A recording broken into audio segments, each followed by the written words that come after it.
Hello, everyone. Welcome to this panel. My name is Alexandra Zakharchenko. I'm the head of training and program at Marché du Film. We are organizing this panel in collaboration with Medici Focal, where Tamara is the head of training. And it's actually second year in a row that we're collaborating, and we are very happy about it. Today is really important day because we are dedicated to Ukrainian film industry and Ukrainian film professionals. So we have a lot of things happening today. We started with Producers Network. We are continuing with conference. Then we'll do the screening of the works in progress, goes to Cannes Docs. I really want to thank all the partners who are involved in this. It was very important. Also for me personally, as I'm Ukrainian. But Tallinn Black Knights, European Commission, Medici Focal, everyone, really big thank you. So I give the mic to Tamara to lead this conversation. Thank you very much, Alexandra, and really thank you for the enormous effort you are putting into this collaboration and into the focus on Ukraine, which is urgent and needed. So let's thank together Alexandra for the work she does, really.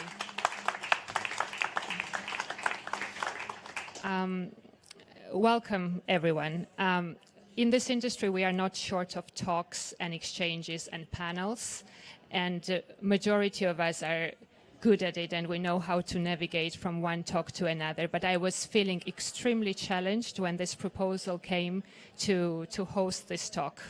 Because myself, as some of you know, and others could have figured out from my surname, I come from Georgia. And as a Georgian person, I actually know very well what does it mean that one day you wake up and your country is invaded. And then there is this whole realm of personal and professional actions that come into your world.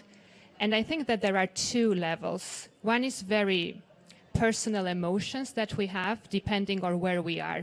If we are in a country that is fighting a dictatorship that historically fits with despair, if you are outside of that country and think that you need to be reactive or this is not your problem actually, and these are all human aspects that come in before you actually try to understand what's your stake as an individual person and what's your professional duty.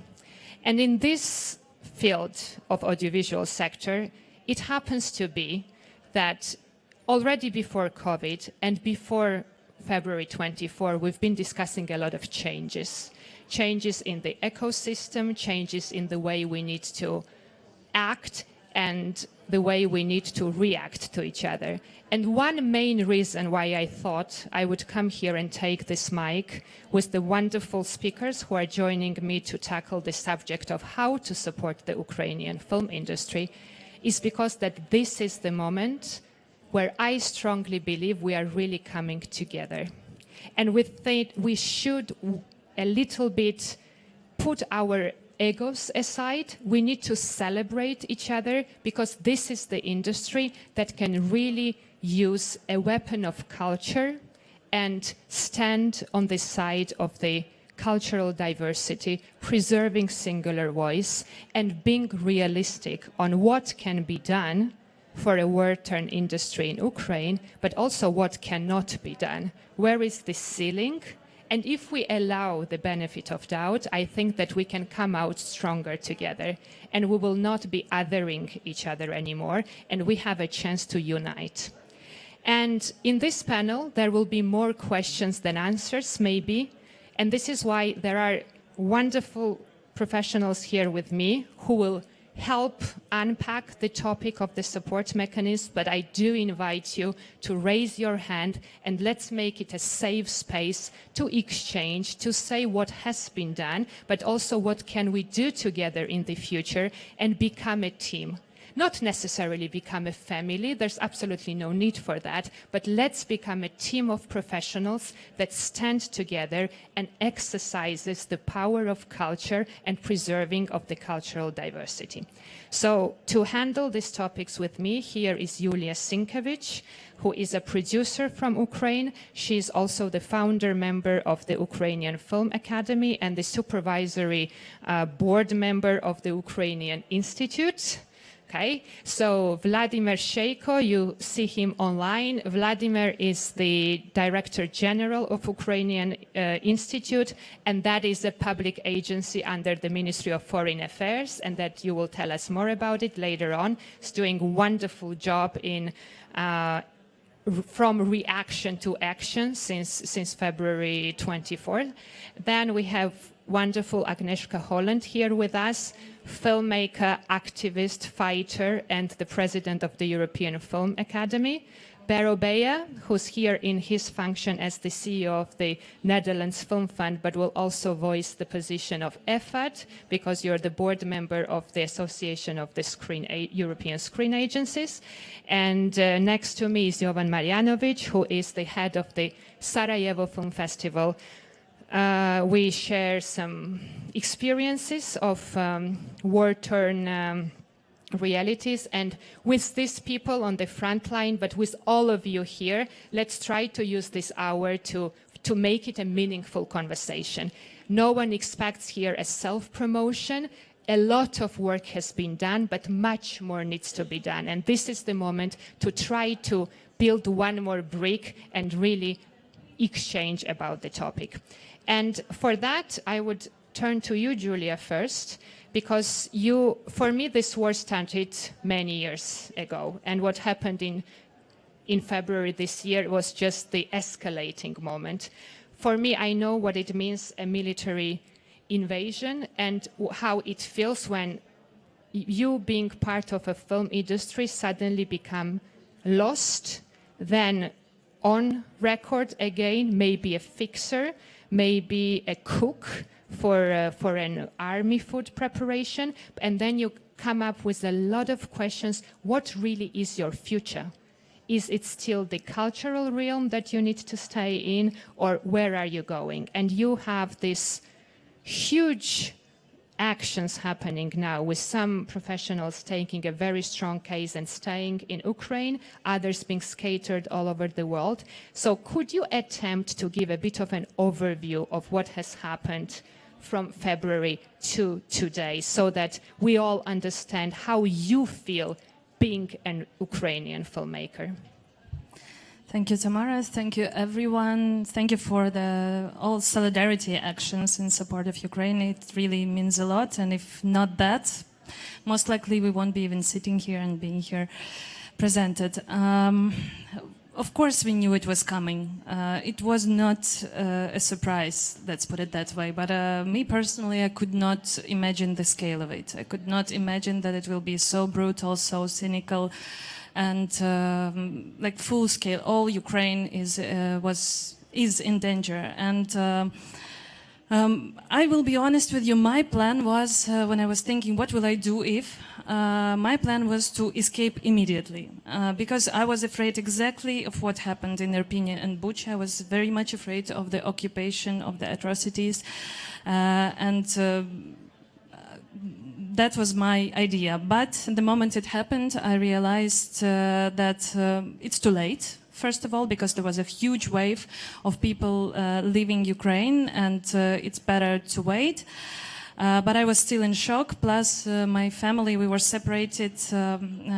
Kiev is located on two banks of the river, and the bridges were blocked, so it was no go, and I couldn't live without them. So then I started working as a fixer. Actually, I just immediately took this decision that that's something I can do right here, right now, today.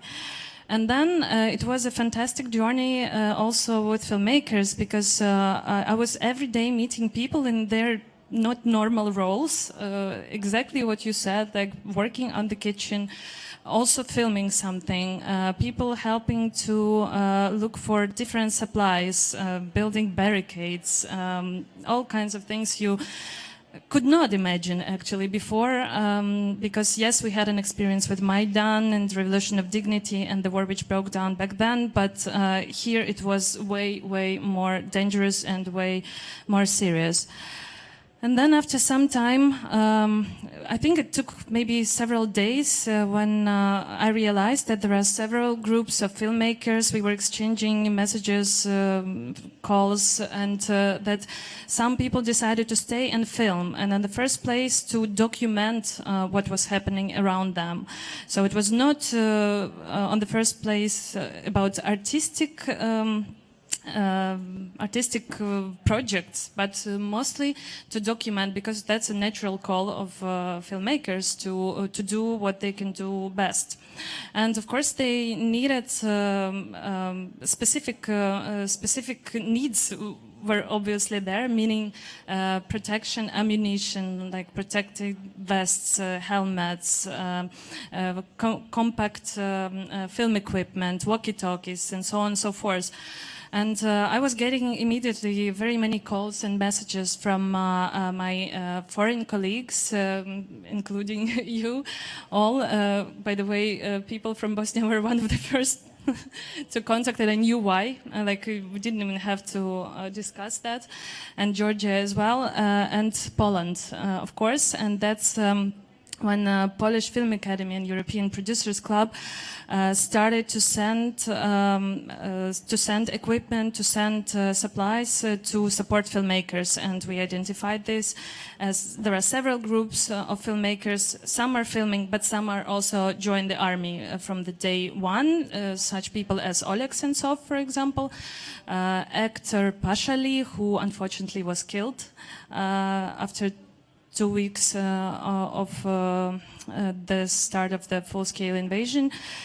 And these people need to be taken care of course, and that's what I could do. And that's when I decided that I will stay in Ukraine, that I will not move, that I will not depart for the moment. Of course, I'm not insane, but still I felt that this is where I belong at this moment, and this is where I can be useful. And since then, basically, we already established some kind of system of providing the support for filmmakers physically with the very practical things, but also later on identifying the film projects which were on the stage of post-production, and basically the work stopped. And here you have films which are about to be ready, but with no possibility to finish them. And this is another direction which I also started to work on together with colleagues from outside. And at the moment, I think that many projects already have very good chances to be finished quite soon. Thank you very much. I'll come back to many. We will break down the things you have mentioned in a specific actions. At least we will try. But I would like to pick up on something, and I'm looking at you, Vladimir, now on screen. I'll tell you a little personal experience, and it brings me back to year 2008.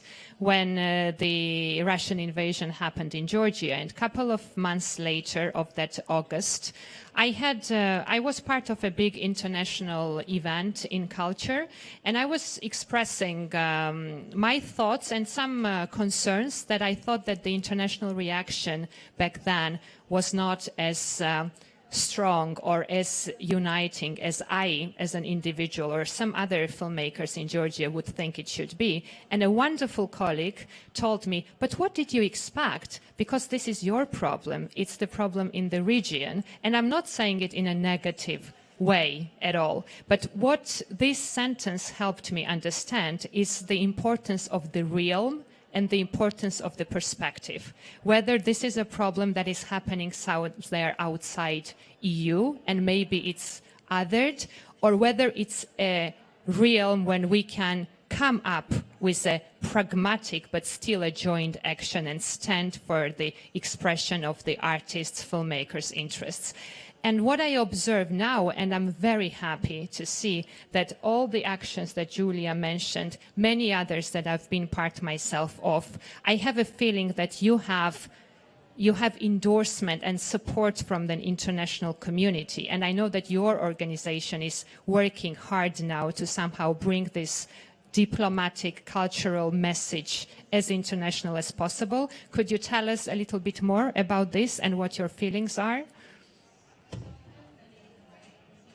Hello, everyone. Thank you, Tamara. Thank you, Alexandra. It's a pleasure to be here virtually. I'm afraid I couldn't join you in person, but it's great to see you on the screen. I'll start with a personal reflection on the situation.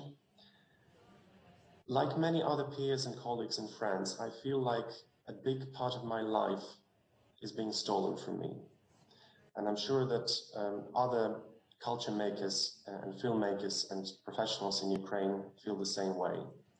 That this war has kind of rolled back our progress, our opportunities, our optimism for many, many years back. And that's a very sad feeling to understand and to appreciate that you had so many opportunities ahead of you, and now they're being taken away from you. And I think that is a shared feeling that it is important to understand. And I'm speaking on behalf of the Ukrainian cultural community here. This is something that probably this response, this incredible solidarity and response to Ukraine should be based on. In terms of our work, the Ukrainian Institute works to advance cultural relations between Ukraine and other countries and to make sure that Ukraine is better known and understood in the world. And we'll do so through many interventions and activities and projects in various art forms, including film and theater and literature and visual arts, etc. Indeed, our work of the past 3 months has, I think, increased twofold, threefold.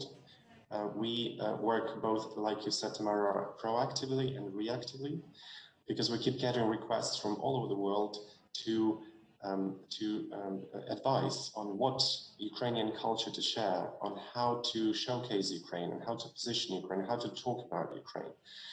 And from our experience, actually, despite this overwhelming solidarity for which we are very grateful, a lot of countries and societies still know very little, actually, about what Ukraine stands for. They know very few opportunities and entry points into Ukrainian culture sector. So this is where I think our role kicks in, and role of my fellow colleagues in the culture sector to be those intermediaries, to be those mediators between culture sectors in other countries and their peers in Ukraine. So I could tell you a bit more about how I think the culture ecosystem works today. Before we do that, Vladimir, and that would be very good if you tell us about it last year, because there are many institutional representatives here in the room, and I'm sure that they will pick up this contact very well for the future actions. That brought me back to someone sitting next to me. If I think of a festival, but not only festival, actually I would say a cultural action that was born during when there were ashes in Sarajevo.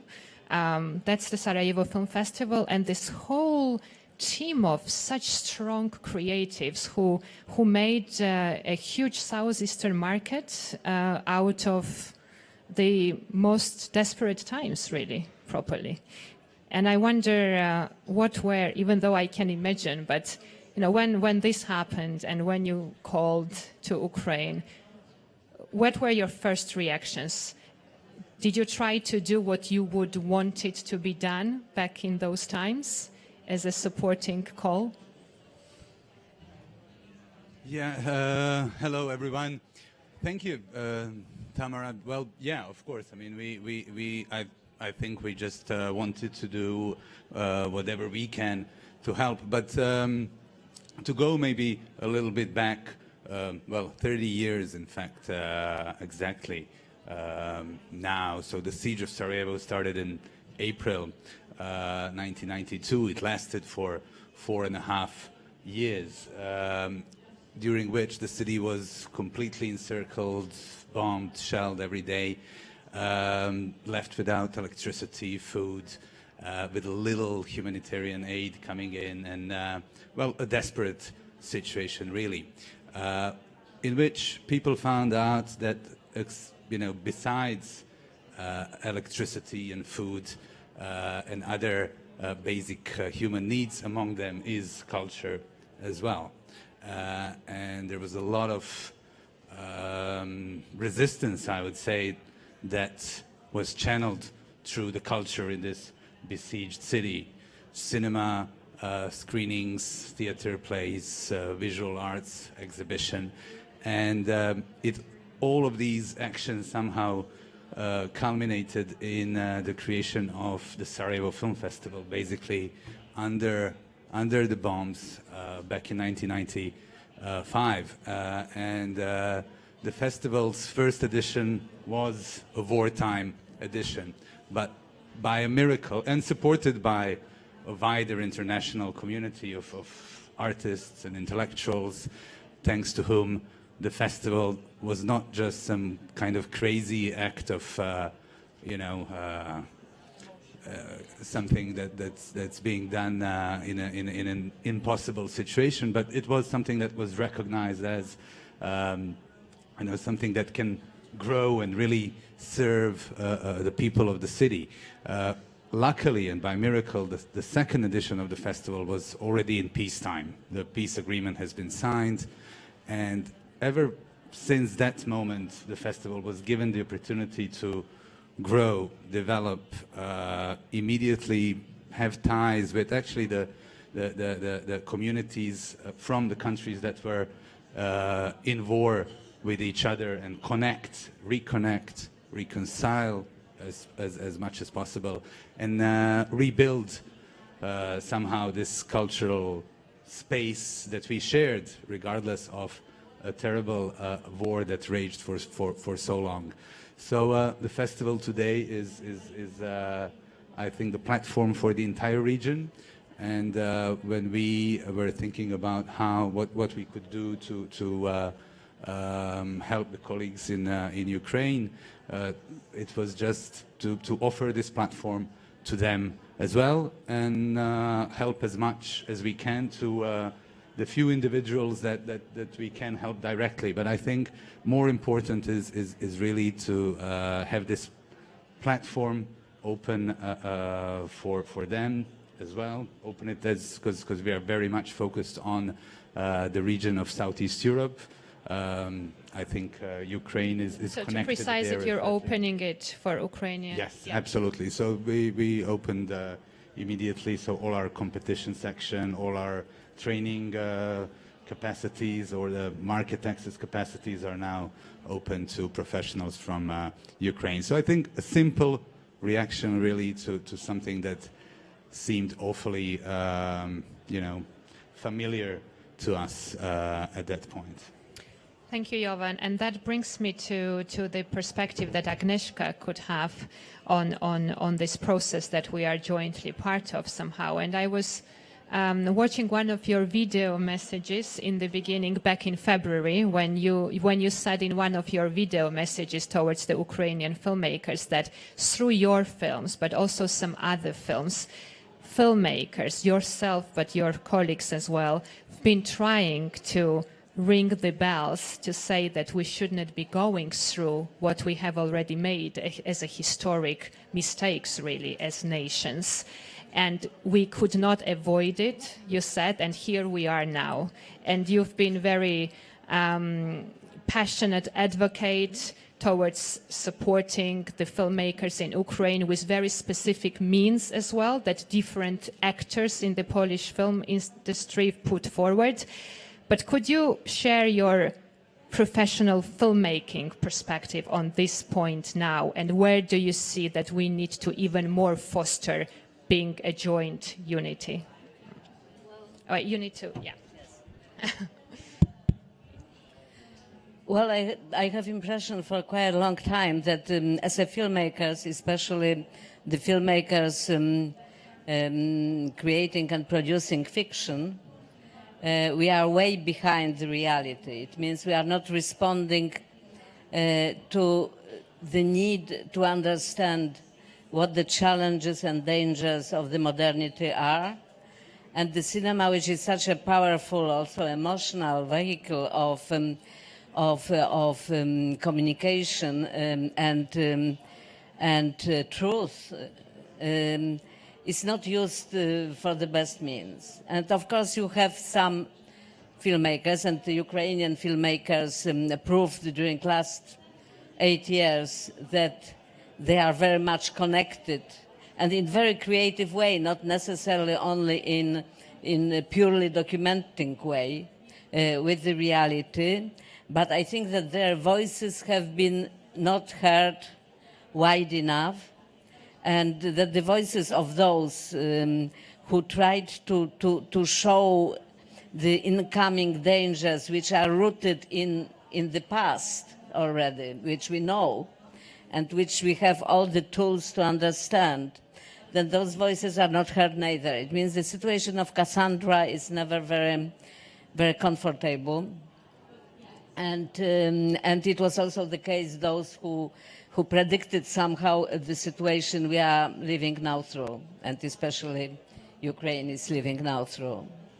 So what it means to me? It means to me that we have voice, that we have give the voice in the first place to those who understand and who experience, and in the second place that we start to understand where we are coming from, and where we are going. And when I did a few years ago the film Mr. Jones, which speaks about the Welsh young journalist in 32-33 who traveled to Russia, Soviet Russia, then to Ukraine and discovered the Holodomor, and tried to aware the world that it's going on, that we have to stop it, and was silenced also by other free media and by the governments and by the indifference of the public opinion.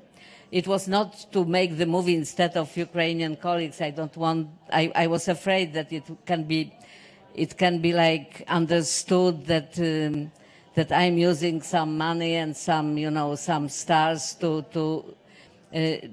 cover their voices, but it was the opposite. I tried to be one of the voices which has slightly different perspective, but because I am not from Ukraine, but who understands and who think that the time came to ring the alarm. And it was not only after 2014, it was way before, when I felt that the vaccination of the Second World War vanished, and that the de-Stalinization never happened really. And so far as it not happened, it can come back any moment. And if we see Russia in the state it is now, moral state, mental state, political state, social state, it is because the crimes against humanity have been forgotten and forgiven. And we can feel it in France and at this festival also quite strongly. So we didn't do our duty as a filmmakers, and we are still not doing it. We are something escaping the truth quite often. I'm not speaking even about entertainment. Of course, cinema is a very important part of the entertainment industry, but we are like escaping into the nostalgia, some kind of the fake comfort bubble. Also, when we are watching today's Russia and today's Ukraine on the same level, which is very dangerous, I think. So anyway, when before we started shooting Mr. Jones, I've seen the survey made in Russia, which was revelatory to me, and which explains also what's going on now. It was the question to the public opinion, Russian public opinion, who was the greatest leader in Russian history. And Joseph Stalin won. And when I was trying to explain to the Western journalists what it does mean, and why it's absolutely necessary to ring the alarm, I said, imagine that in today's Germany, with the same kind of the survey, it will be Adolf Hitler who will take the first place. And you will be really worried. So we have to be really worried. That is like my... So I think that our duty as a filmmakers, intellectual citizens of Europe, it is to try to dig deep into where we are today as Europe and as a humanity, and try to find the tools to bring this knowledge and these emotions and this experience to the as wide of societies and global public opinion as possible. And after it's another thing which you've been talking, Julia, and Volodymyr did. It is very practical things, how we can help Ukrainian cinema and Ukrainian filmmakers today. And there's many way to do it. And the Polish Film Academy and European Film Academy did it with the money and with the sending some supplies and some equipment. It's very important also to give the voice as where it's possible to Ukrainian filmmakers and artists, not only in Poland where it's quite easy, but in the gathering like here. We have to be aware of the very strong counter imperialism coming from Russia, which sometimes takes very unexpected ways. And we have to be very, I think, quite decisive here about it. It's why I supported the full boycott of Russian cinema on the occasions like, for example, Cannes Film Festival and like the competition of European Film Academy, as far as the war is going on. So, so there is a lot of things we can do, but also we have to help those who are abroad and who wants to develop the next project. It's very important that it will not stop. And some things are going on. Of course, documentation of the reality, which is going with the danger of life, like it was the case in Mariupol with the Lithuanian filmmaker.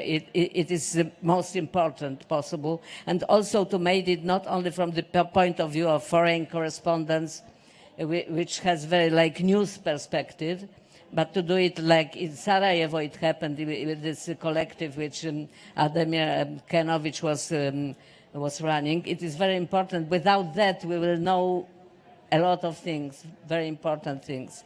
So the documentation is one thing, and we have to support it as much as possible. Also what Volodymyr was talking about, finishing the projects which are in production, post-production, and the development of new projects that the Ukrainian cinema, which is, I think, so talented and powerful and has such an important experience to share with the rest of the world, can continue constantly produce, develop, produce, and show. Thank you very much for all the concrete issues that you brought up, and I would like to pick up on two of those together with Bero. One was related to the fact that we need to explain more to the Western professionals, as Agnieszka said, because sometimes the questions come up. We don't know what is exactly needed or who are the local organizations, less individuals that we need to engage with, and what are the meaningful actions of support that could be not necessarily only walkie-talkies and helmets, because that was our joint first reaction somehow. But I'm sure that as a policymaker and a funder, you are thinking of something that is mid-term, that is a bit more sustainable, if I may use this word. So let's start there and then see more global of a public perspective on this. It's hard to find anything positive in a crisis as hugely impactful on a global and personal level as this. But I'm so optimistic I tend to clutch at straws, because the speed of reaction and the learning curve for public funders and institutions, maybe because of 2-year crisis management, maybe that has helped, but it's been quite fast. And the amount of solidarity that everyone is trying to display is at least something to hold on to and is something to cherish. Also in a bigger scheme. You can raise question marks about that because how do we treat Ukrainian refugees versus Syrian refugees? But we'll get to that discussion at a certain point. First things first. And the very first things that public funders like us or our government and also all the members of AFET also jointly did was make it clear, here's the line where it stops. All co-productions with Russia, sorry, no dice. That's not happening anymore. Step one. We've been getting many calls of people saying, can you help if we want to bring those vests through our Polish co-producers or whatever to Ukraine? Of course, please. Do you need any money? Can we help? Fine. Also triage stuff. I was very happy that, and Agnieszka knows this because she was part of that genesis, that the International Coalition for Filmmakers at Risk was actually there, was operational, was very swift to respond and say, let's start with emergency funding. What can we do right away, on the ground, no red tape, as quickly as possible? Is there someone out there in the public funding world that will give us the money to do so? Bam, Germany jumps on, France jumps on, we obviously jump on, the EFA jumps on to make sure, okay, this is at least something that we can do. What I find inspiring, and maybe it's because it's such a people business, that even for many of the productions that are also here, that are almost finished or halfway finished, even some Dutch producers or others say, hey, but this is actually a great film. Can we help? Maybe we can take part of that post.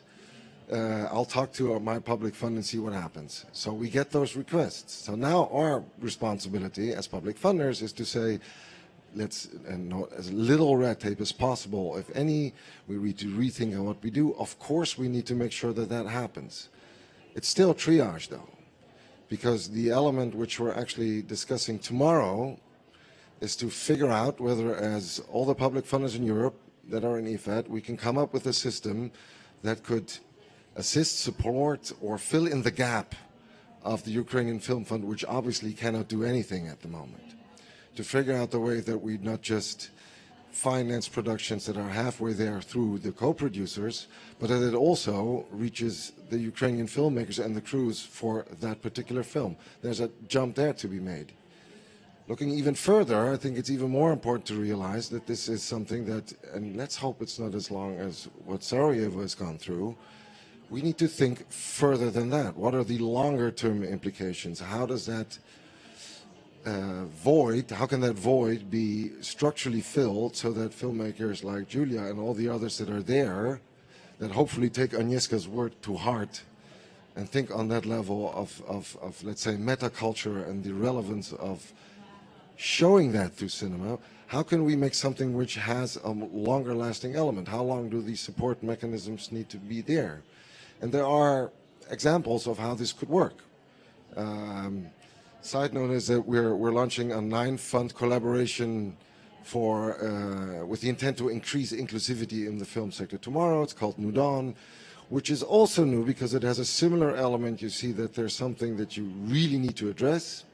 You need to jump over regulations and bureaucratic straitjackets that we sometimes find ourselves in or that we use as a fig leaf, and just say this needs to be fixed. How can we help? Let's take the next step. But it's all those little elements that you all need to take care of, including if filmmakers do feel compelled or want to leave, obviously, and our government even asked us, how many residencies can you put up so that filmmakers can continue working even if they want to leave temporarily or forever the country? And there's all these little steps that need to be taken. But I think the most important element for the long haul is to make sure that whatever Agnieszka just said about those huge importance, maybe that's why we're so willing to forget what we do for the rest. That touches all of us. If Ukraine is not free, none of us are free. If they can make films, none of us can make films, and there's no time to stick our hand in the sand and say it's the other, it's far away, it's not near to us.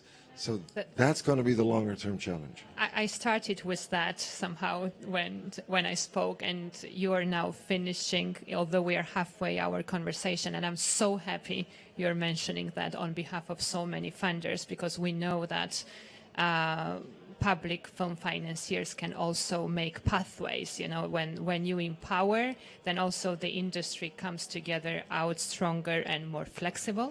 I know we're all trying in different roles.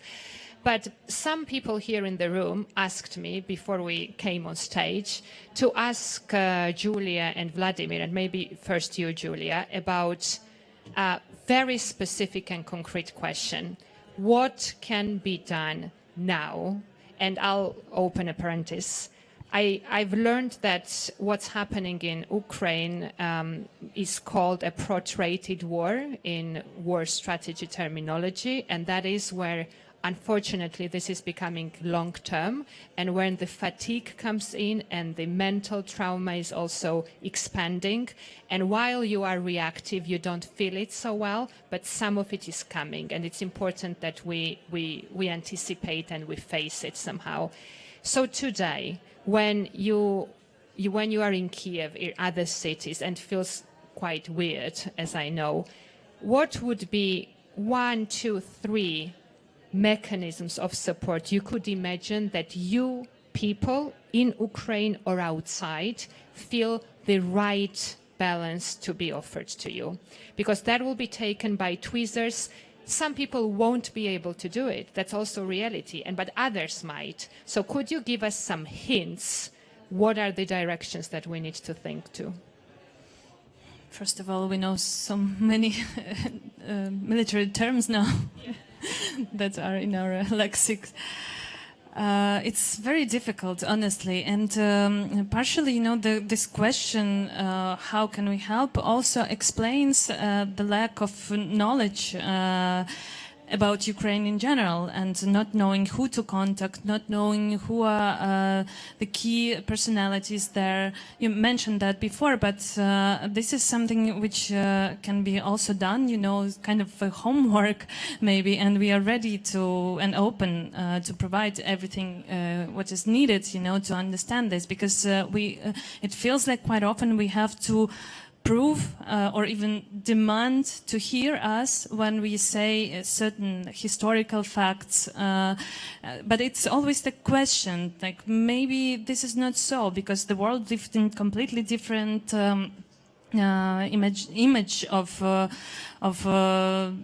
the situation, of our historical background, and of what our future also should be.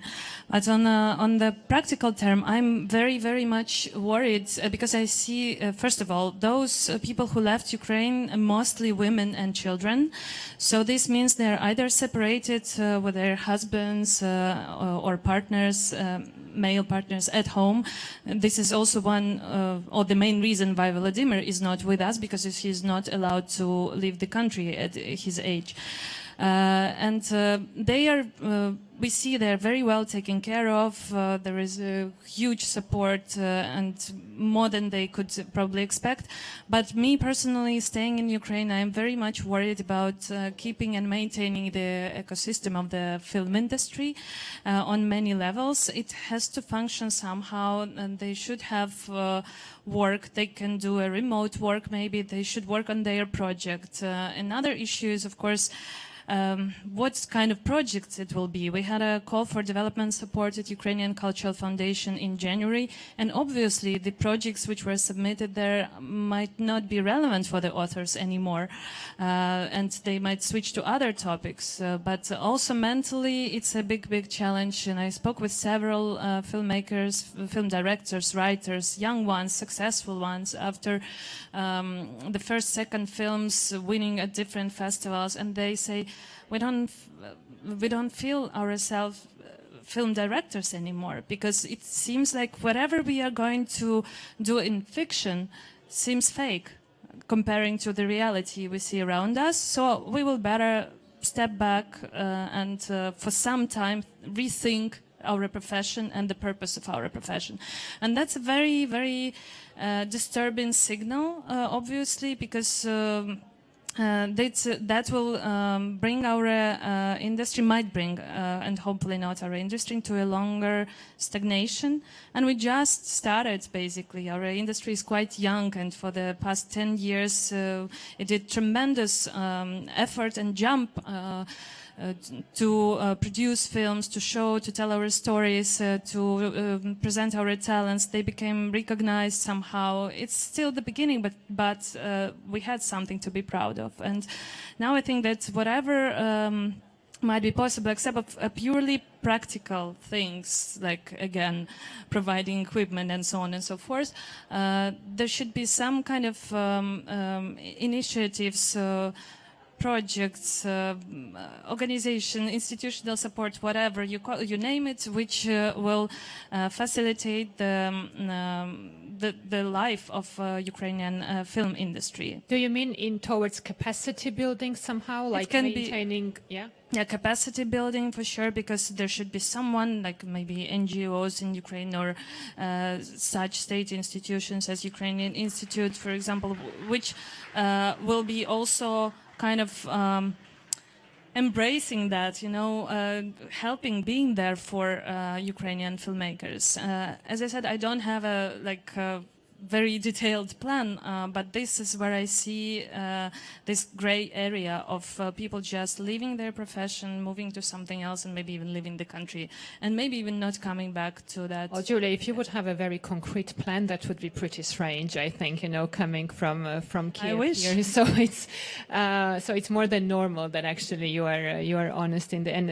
But it seems like that, Vladimir, you have a concrete plan, because you are really in a position that you should do your best to have a plan and then act on it. So could you explain our guests what's like the precise mission and task, and who should contact you for possible new collaborations? To give a bit of a mission outline also in current context. Sure. So, like I said, our work, the Ukrainian Institute's work, is centered around developing and facilitating cultural relations, cultural connections and partnerships between Ukrainian, for example, film, theater or literary sector and their counterparts in other countries. So whenever an institution or an individual or a producer would like to work with Ukraine or develop a joint project or an application for EU funding, for example, they can get in touch with us to seek advice. So we facilitate a lot of such connections, whereby we contact basically people in Ukraine, put them in touch with their international partners, and facilitate a process that ends up in a project or a collaboration. So I invite film professionals also from other countries to engage with us on this if they are in doubt, if they have questions, if they would like to know the Ukrainian context of it, or indeed, get in touch with the Ukrainian counterparts. But I would also like to kind of come back to the context of this conversation in Ukraine and how the cultural sector is feeling today. So it's really important, I think, for all of us to understand that the whole ecosystem of culture in Ukraine is now being disintegrated because of this war. All public funding has now stopped. So all public funding that used to go to institutions like ours or the State Film Agency or other foundations, institutions that have been established over the past 5 or 6 years has now stopped. So, public funding in Ukraine towards culture is extremely limited. That means that both the state and the independent sector has found itself in very precarious position. And of course, in the first weeks of the war, a lot of professionals have left Ukraine with their families and children, but a lot of people are coming back to Ukraine these days. I think it's really important to move from the emergency response that the world has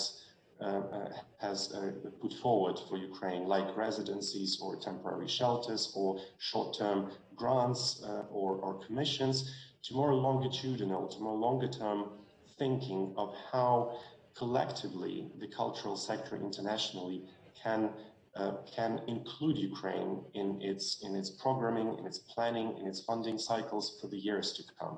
Because this war is here with us for a long time. Even if hostilities will end in a ceasefire shortly, of which I'm doubtful personally, the consequences, the economic consequences, the social consequences of this war will last for many, many years. And until Ukraine is actually able to recover economically, recover culturally, it's really important to show that solidarity and help us sustain, help us not to kind of break everything that we built over the past 8 years, particularly since 2014.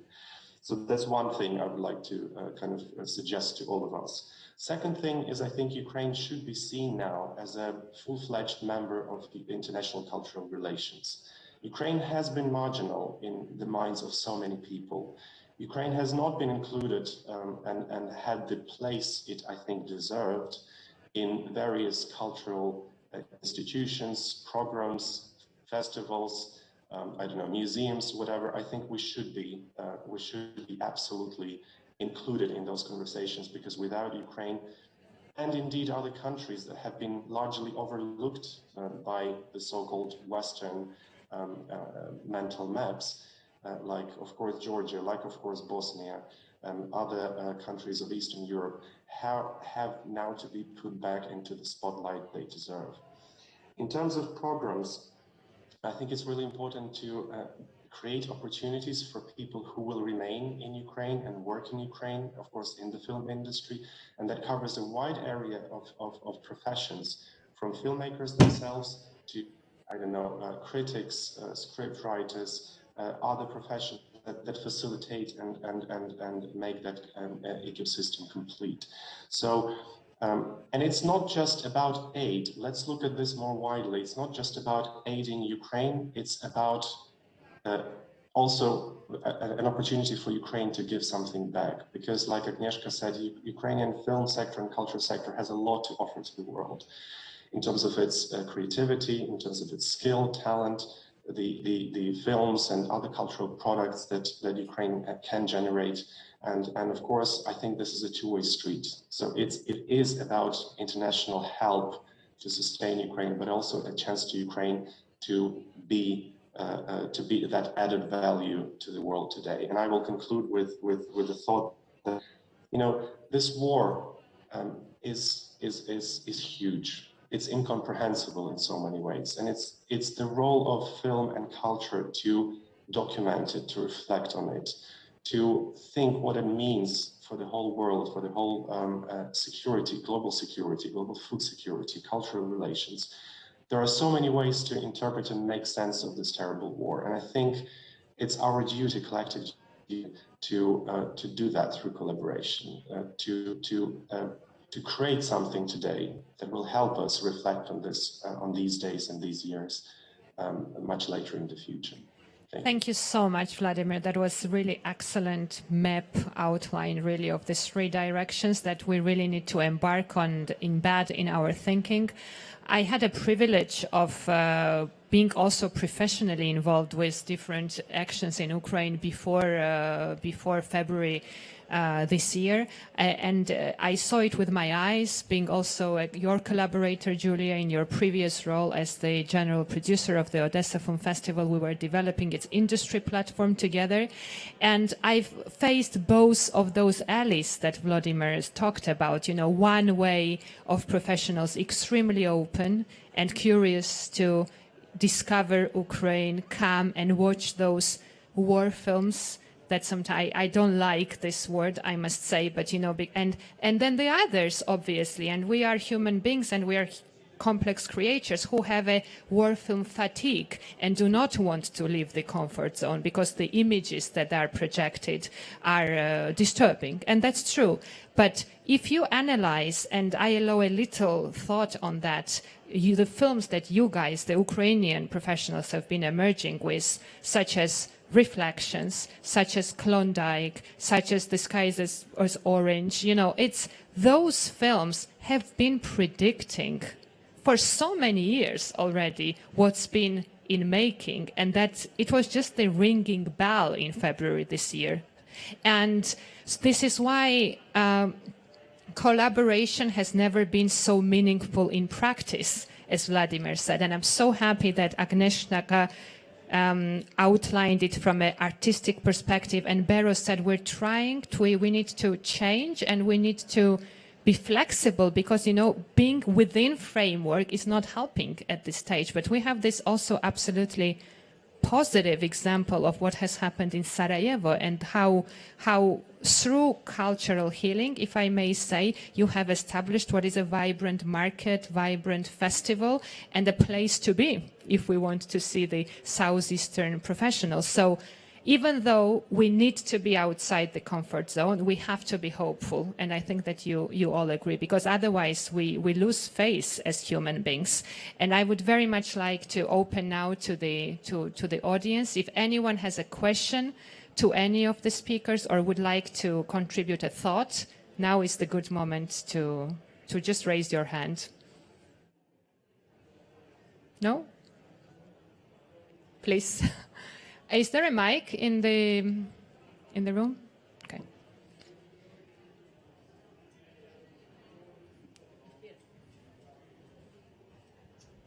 Agnieszka, you had mentioned that you had called for a complete boycott, which is also of Russian movies. So would you have wanted that the film from Serebrennikov is not being shown in Cannes, if I may ask? What do you mean with the complete boycott of Russian films?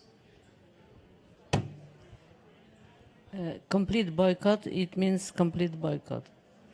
It means that the films made, financed and made in Russia will be not celebrated by festivals, competitions. I cannot speak about the private distribution companies, but if I will express my own opinion, I think that we are in the moment when we have to clean the stage to give the voice to the victims and to the people who experience the most brutal aggression of some kind of the ideologically grounded imperialistic country. And I have the friends, many Russian friends. I'm not Russophobic. I'm against complete culture cancel of Russian culture and tradition, even if I think that in the light of what we are living through, we have to reinterpret a lot of Russian culture, including the classics like Chekhov or Dostoevsky, in terms of what means the nationalistic, imperialistic Russian thinking and how deeply it is rooted in Russian art. But that is separate questions, not only for the scholar, but for, I think, contemporary Russian artists who are not comfortable with what's going on in Russia.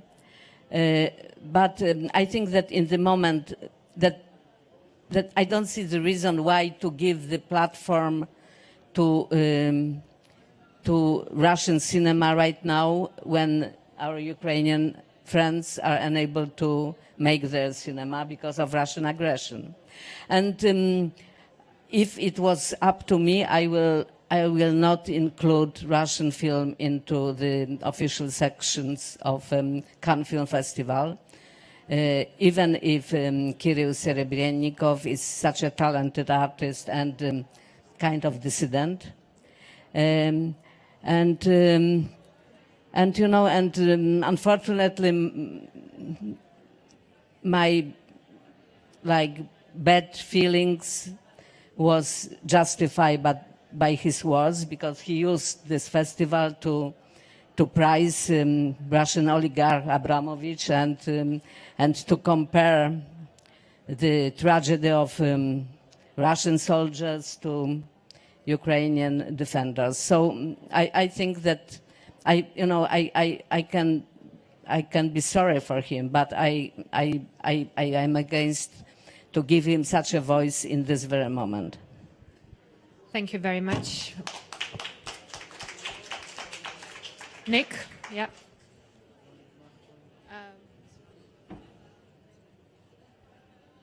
Thank you. Yeah, I'd just like to follow this up and more specifically ask members of the panel what they would say to Thierry Frémaux if they could stand in front of him and give him a message about what the Cannes Film Festival did by including the Serebrennikov movie in the main competition. Julia, do you want to? Vladimir, would you? I think that you're very well positioned to reflect on on both questions related to the boycott and what you would say. Yeah. Thank you. I think it's very symptomatic that a conversation about Ukraine ends up in a conversation about Russia.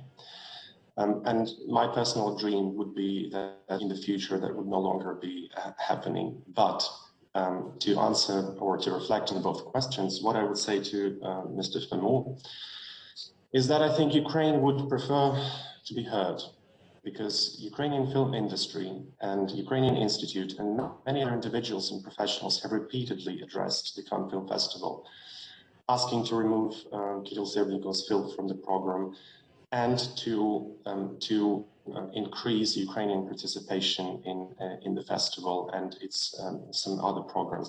It's great that there are 2 films from Ukraine represented in this year's edition. It's fantastic.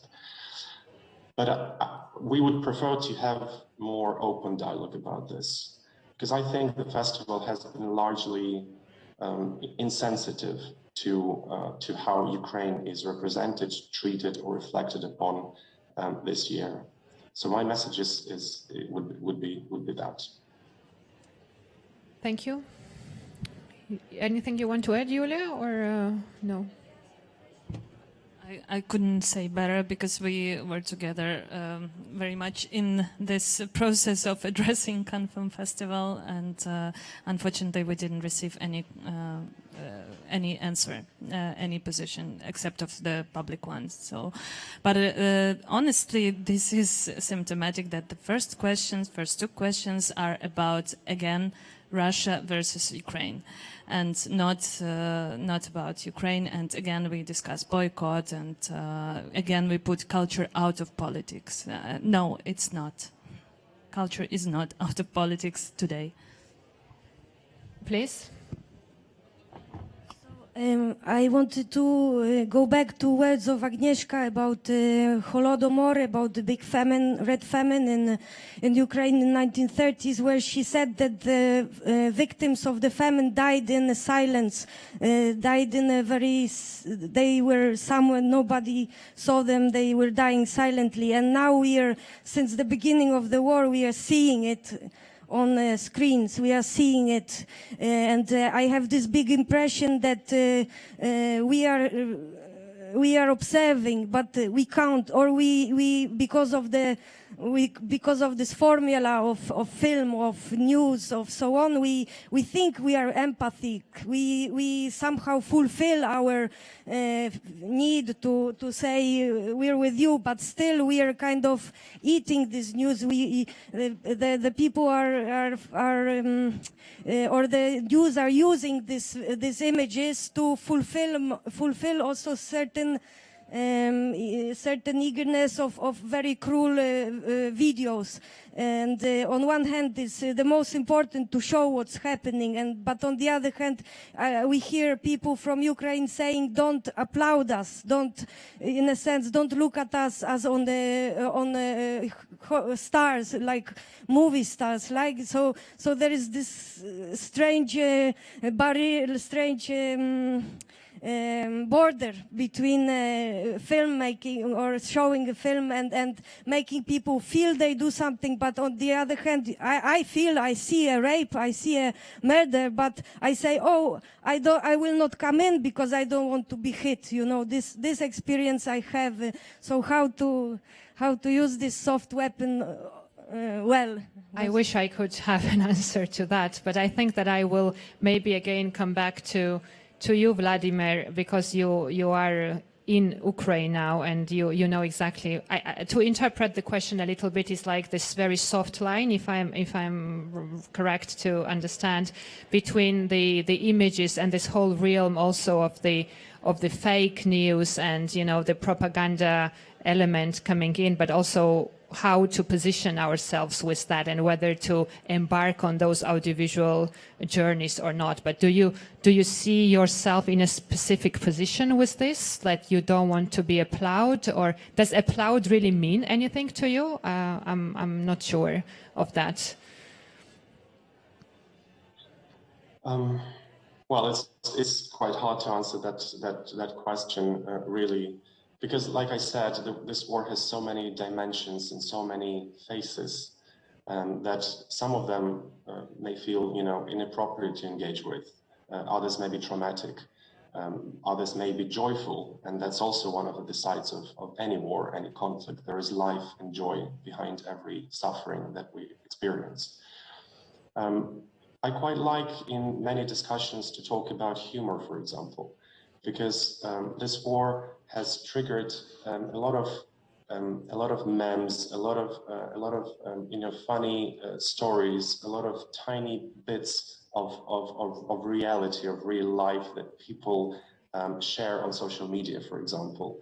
And they don't think it is inappropriate to laugh at the times of war because it also helps us, relieve the stress or to be able to sustain our sanity in what is going on every single day and with the news, of course.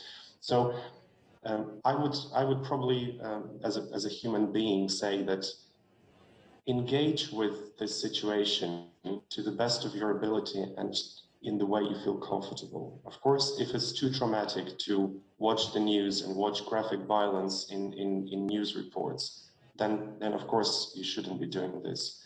But if you can, on an empathical level, on a personal level, to engage with people with optimistic stories that come out of this war, please do. I think the most important thing is to keep engaged. I wouldn't like Ukraine to disappear from everyone's radars in a couple of weeks, and the attention to this tragedy to wane in the months to come.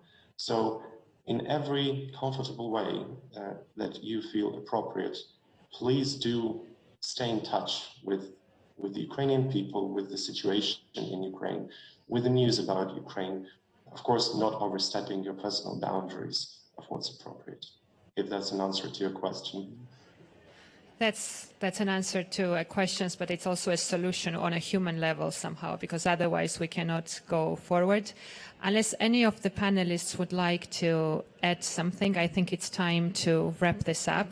This is not an easy exchange, but this is our joint reality. And I would like to finish talking about Ukraine, because this panel was about Ukraine and about the support mechanism that we are offering to our dear friends and colleagues.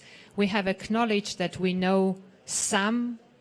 We need to learn more of the context. We need to watch more films, but we also need to find the ways of how Ukrainian filmmakers continue making movies.